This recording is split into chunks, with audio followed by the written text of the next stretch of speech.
Well, it's Sunday, so I want to start the video today by reading a verse from the Bible, and I'll come to this verse later on. I'm not going to start preaching at anybody, but I think this is very relevant to our movement. Psalm 133, verse 1.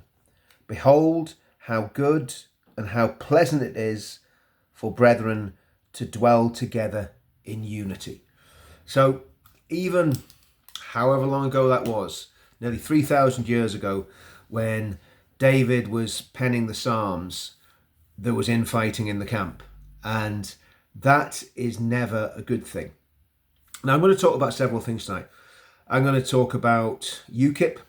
I'm going to talk about the terror supporting, Hamas loving marches. And I'm going to talk about the only march to be on before probably the end of the year, and that's the 26th of October. I was going to say in Belfast, in London. Okay, so first of all, I think the issue with unity, it's difficult for people to get along all the time. That's an absolute fact. There's a lot of people have, for strange reasons, visceral hatreds for each other, and it's not good. It's not healthy for the movement. So my appeal and my plea to everybody on our side of the camp, especially with the 26th of October coming up, put your differences aside and start getting on with each other. That includes me, but others as well. We need to be as one. And it's not about our personalities. It's not about our egos. It's not about whether we think we're right or wrong. It's about getting on for the sake of the movement and making sure that we get the job done on the 26th. And that's whether you're involved in the team, whether you're in the crowd, whether you're a football lad, a veteran, Tommy supporter, a UKIP supporter, a Reform supporter. Let's all come together on the 26th. Let's be one voice on the 26th, and a cry for freedom, and a cry for liberty, and a cry for the freeing of our political prisoners, and a cry to the state that they do not persecute Tommy anymore, that the persecution of Tommy Robinson ends now. And everybody, the dogs in the street, know that this is state persecution. The sad thing is there's some twisted people, like those vile creatures from Hate Without Hope, that revel in the tormenting of Tommy Robinson. Well, let's just hope that the boot's on their foot one day and they find out what it's like to have the state coming down on them, because believe you me, I'm sure there's plenty of skeletons in their closets. Anyway, putting that aside, that's unity. Now I'm going to talk about UKIP, and I want to say something that may seem a little strange, but the right in the United Kingdom is not a one-party state. What do I mean by that? Well, there's, whether you call it the right, I mean, you know, I class the SDP as kind of on our side, even though they're quite left wing. If you listen to what Rod Little says, I think you'd have to go a long way to find anything that you really disagree with him on. So, you know, I count the SDP in that camp. I'm not talking about all the real crazy far-right headbanging goons, but I'm on about mainstream political parties. And I count that as probably Heritage Party, UKIP, English Democrats, some of the parties in Northern Ireland, and of course Reform. Now, I joined UKIP on I think the 14th of August, and I joined it for a couple of reasons. First of all, I was absolutely appalled by the treatment of Tommy by Nigel Farage. Everyone knows about that. I'm not going to labour that anymore. But that's part of the reason. The other reason is I can't join the Reform Party. A lot of people say to me, Richard, why don't you, why are you always attacking Reform? I'm not attacking Reform. I want Reform to reform, because I think Reform and a coalition of some of the smaller parties is 100% the answer.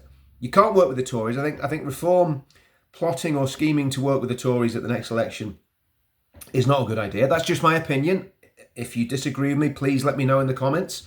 I'm always open for a little bit of robust debate. And if people don't like me, I really don't care. So I'll always say what I believe and what I think. But when it comes to UKIP and why I joined UKIP, well, one, like I just said, I'm not allowed to join Reform because I was in a political party called For Britain, which was led by Anne-Marie Waters. And Anne-Marie Waters is a friend of mine. And I want to say clearly, Anne-Marie Waters is about the most gentle soul you'll ever meet in your life. She's funny, she's witty, she's a very sensitive lady, real good person. And she led the For Britain movement, as it was called, or the For Britain Party. The reality is that For Britain had policies almost identical to UKIP and Reform. So how Reform can put For Britain on a prescribed list and then manage to recruit a whole lot of lunatics for their last election campaign beggars belief. Because believe you me, there are a lot of very good people in For Britain. Very responsible ex-police officers, ex-military guys, Mike Speakman, Gus, the guy that went on hunger strike, the ex-para, I think he was a Falklands veteran. Some really good people in For Britain. And they are barred, as I am, from certainly standing for Parliament or holding office in Reform. And I think we're actually banned from joining the party. So that's why I wouldn't join Reform in its current format. But can Reform be reformed? That's the question. In other words, are there some people that aren't elitists, that aren't basically Tories, that are a little bit too right-wing for the Tory party? Well, they're not even right-wing. They're just Tory party members that are a bit disgruntled. And we know who I'm talking about. So can they be reformed, and can they come onto the correct ground to fight on, which is the ground that actually Anne-Marie Waters stood on? And again, hopefully someday she'll come back to politics. The ground Anne-Marie Waters stood on, the ground Tommy stands on, the ground Katie Hopkins stands on, the ground that all the personalities that we see on YouTube every day, Paul Thorpe, others. That ground, can Reform come onto that ground and fight on the right side of the battle? Because you're not gonna win an election by pandering to the left and the Liberal Democrats and the wet Tories. You're not going to win an election on that ground. And even Jenrick, and I don't trust Jenrick as far as I can throw him, and I've got reasons for saying that.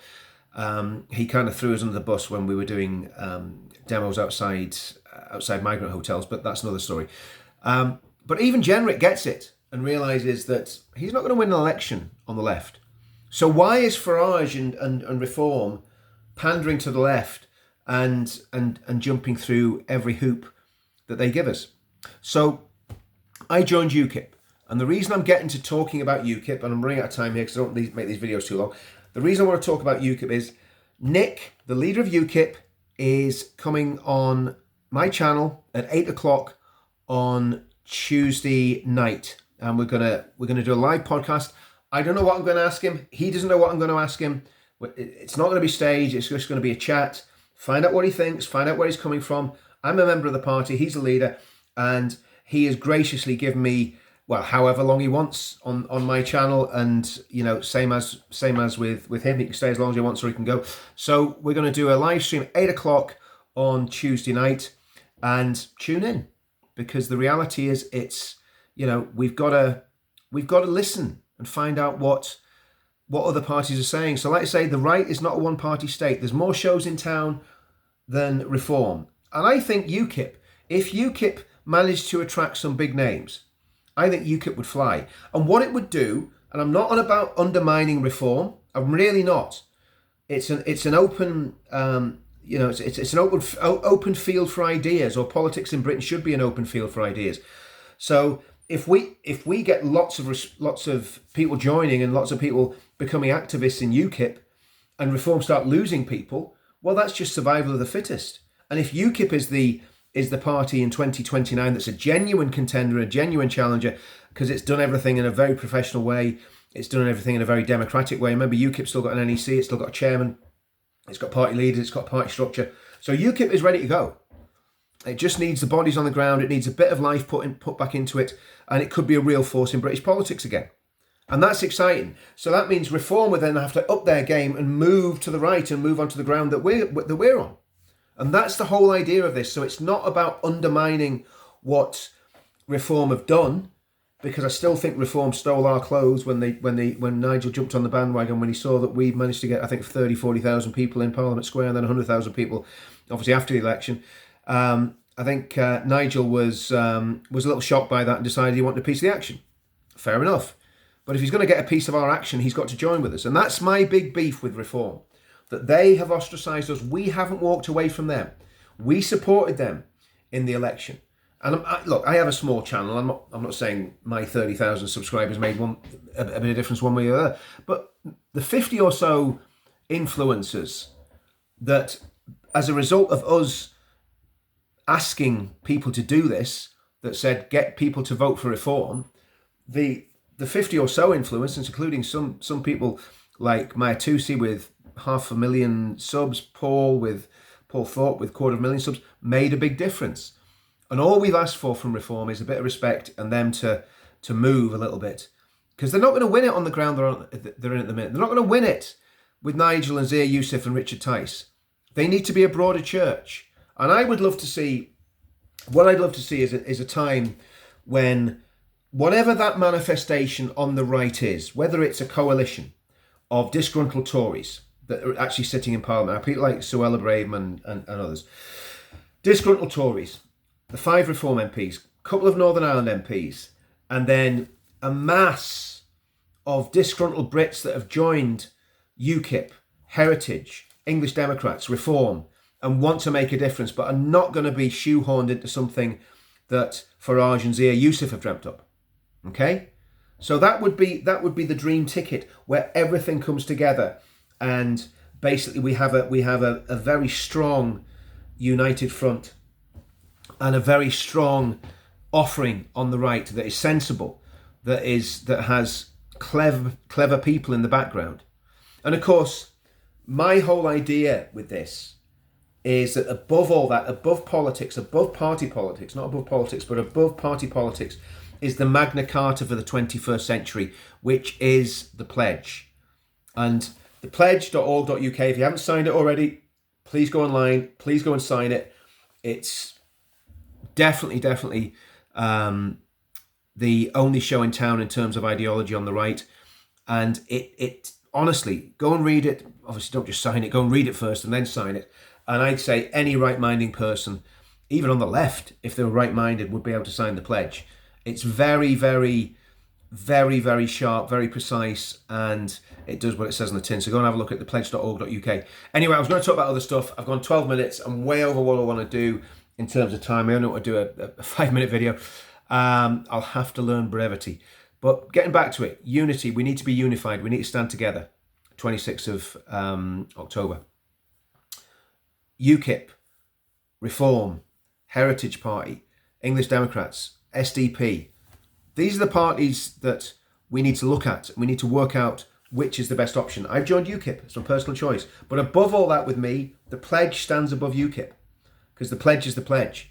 And if I see UKIP deviating from, I mean, they haven't agreed to or signed the pledge. Well, if I see them deviating from the policies or the ideology in the pledge, I would leave UKIP. That's the reality of the situation. That's what the pledge is about. It's about calling the political parties to account. So we're getting a lot of people signing it.